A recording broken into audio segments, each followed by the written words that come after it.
గౌరవనీయ ఆంధ్రప్రదేశ్ ప్రభుత్వం అధికారులకు విన్నపం. నా పేరు చైతన్య.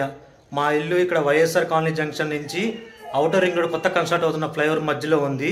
కరెక్ట్గా చెప్పాలంటే రైతు బజార్ ఆపోజిట్ లైన్లో 3వ బిల్డింగు. మా బిల్డింగ్ ముందు అమూల్ ఐస్ క్రీమ్ అని పెద్ద బోర్డు ఉంటుంది. ఇక్కడ మేము హార్ట్ పేషెంటు, 10 రోజుల క్రితం పుట్టిన బాబు, బాలింత, 2 పసిపిల్లలు, 9 మంది ఆడవాళ్ళు, నడవలేని వాళ్ళు అందరూ ఇరుక్కుపోయాం. దయచేసి అధికారులు మమ్మల్ని సురక్షిత ప్రదేశానికి చేర్చాలని కోరుకుంటున్నాము. గత 3 రోజుల నుంచి మాకు ఆహారము, తాగడానికి నీరు ఏమీ లేవు. పిల్లలకి పాలు కలపడానికి కూడా నీరు లేదు.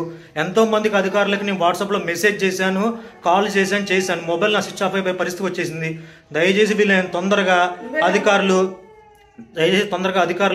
మమ్మల్ని సురక్షిత ప్రదేశానికి చేర్చాల్సిందిగా కోరుకుంటున్నాము. ప్లీజ్ అర్థం చేసుకోండి, మమ్మల్ని హెల్ప్ చేయండి, కాపాడండి. Thank you.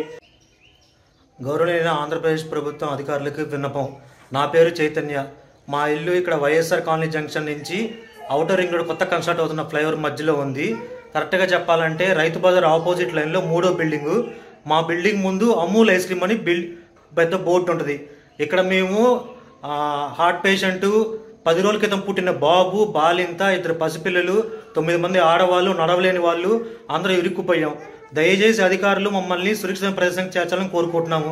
గత 3 రోజుల నుంచి మాకు ఆహారము, తాగడానికి నీరు ఏమీ లేవు. పిల్లలకి పాలు కలపడానికి కూడా నీరు లేదు. ఎంతో మందికి అధికారులకి నేను వాట్సాప్లో మెసేజ్ చేశాను, కాల్ చేశాను. మొబైల్ నా స్విచ్ ఆఫ్ అయిపోయే పరిస్థితి వచ్చేసింది. దయచేసి వీళ్ళని తొందరగా అధికారులు మమ్మల్ని సురక్షిత ప్రదేశానికి చేర్చాల్సిందిగా కోరుకుంటున్నాము. ప్లీజ్ అర్థం చేసుకోండి, మమ్మల్ని హెల్ప్ చేయండి, కాపాడండి. Thank you.